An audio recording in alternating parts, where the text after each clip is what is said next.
Hier soir, c'était l'heure du feu de camp pour Blizzard et de nous proposer les différentes améliorations et changements à venir pour la saison 6, mais aussi ce qu'il se prépare par rapport à la saison 7. Comme on s'y attendait, il y avait beaucoup de buffs de prévus, mais est-ce que ça sera vraiment suffisant pour faire la différence sur cette saison? Eh bien, c'est ce qu'on va voir dans cette vidéo. Salut à tous, salut la guilde, j'espère que vous lootez bien. Ici Camille, vous êtes encore nombreux à regarder régulièrement mes vidéos sans être abonnés, donc pour soutenir la chaîne et ne pas manquer la suite, n'oubliez pas d'exploser ce bouton rouge, d'activer la cloche. Sur ce, c'est parti.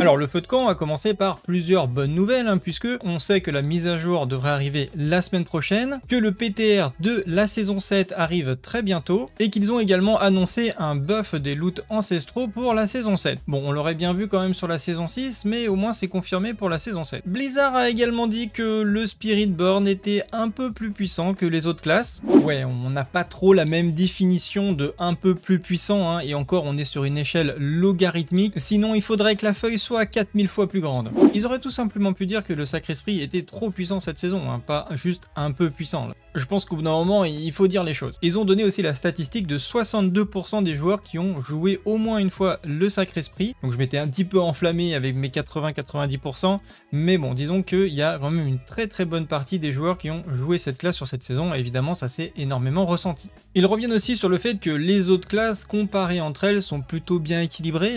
J'avais fait le même constat quand j'avais parlé des différents builds. Oui, c'est vrai que s'il n'y avait pas le Sacré Esprit, pour les autres classes, on est à peu près, même s'il y a quand même des classes qui sont quand même bien devant par rapport à d'autres, on n'est pas du tout sur la même échelle de grandeur. Ça se voit tout à fait d'ailleurs sur mon graphique. On avait essayé de mesurer un peu les dégâts des différentes classes, d'ailleurs ça a dû bouger depuis le temps.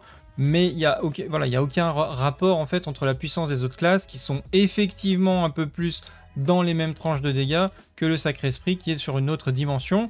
Donc c'est pareil, je suis pas vraiment sûr que c'était un bon argument sur ce feu de camp. Ils ont expliqué aussi qu'ils avaient changé de stratégie depuis la saison 2, puisque avant la saison 2, quand il y avait des choses un peu trop puissantes, ils nerfaient pendant la saison, mais les joueurs se sont trop plaints, et donc du coup ils ont décidé de lancer la saison, puis après de laisser la saison telle qu'elle est avec les bugs, sauf quand il y a vraiment des grosses pénalités de performance, comme par exemple des gros lags pour tous les joueurs, etc. On peut parler par exemple du build Sacré Esprit Esquive qui effectivement posait des problèmes de performance sur les boss et a été nerfé, mais a priori s'il ne posait pas de problème de performance, il serait resté comme il était au moment de la sortie. Le problème c'est qu'on identifie quand même assez rapidement en début de saison d'où proviennent les bugs, en général au bout de 5-6 jours, les joueurs ont déjà bien trouvé quels étaient les talents et les aspects qui cassaient un petit peu le jeu.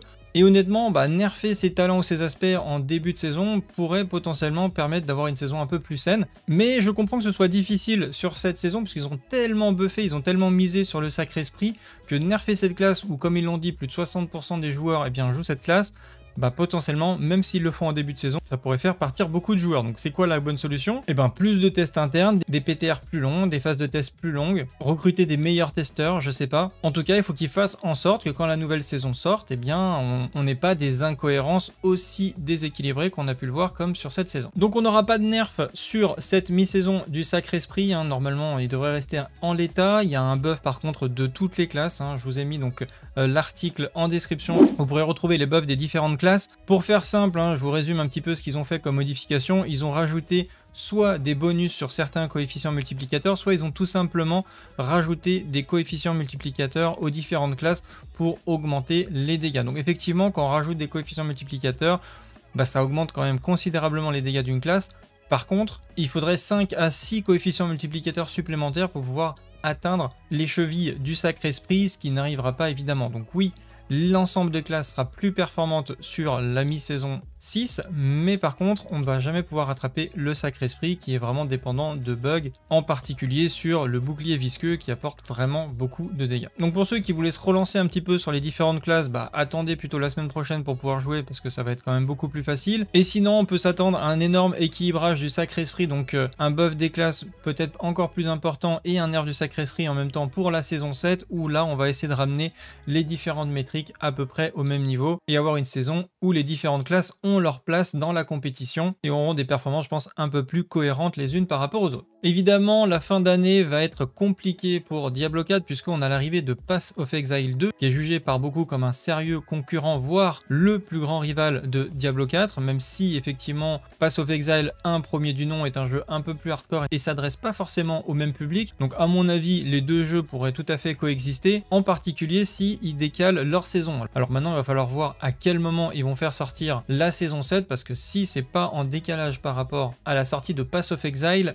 ça risque de faire quand même un vide sur Diablo. D'ailleurs, pour ceux qui n'ont jamais joué à Path of Exile, je m'y suis remis il y a pas très longtemps, j'ai téléchargé Path of Exile 1, on peut y jouer gratuitement, il est free to play, et ça vous permettra de comprendre un petit peu les différentes mécaniques, en tout cas de base, même si d'après ce qu'avait expliqué le studio, vous n'aurez pas forcément besoin d'avoir joué au 1 pour comprendre comment fonctionne le 2. Mais mon petit doigt me dit que si vous jouez un petit peu au 1, vous serez quand même un peu plus à l'aise. Donc n'hésitez pas, franchement le jeu est vraiment très sympa, même sur les premiers niveaux, et vous allez rapidement comprendre la différence de gameplay par rapport à Diablo 4. Voilà en tout cas l'actualité Diablo 4, mais aussi pour les autres jeux qu'on couvre dans notre communauté se poursuit sur le Discord, donc n'hésitez pas de nous rejoindre, vous avez le lien en description. Sur ce, je vous souhaite à tous une excellente fin de journée. Si la vidéo vous a plu, likez, partagez, abonnez-vous. On se retrouve dans la prochaine. Salut à tous, salut la guilde, ciao bye.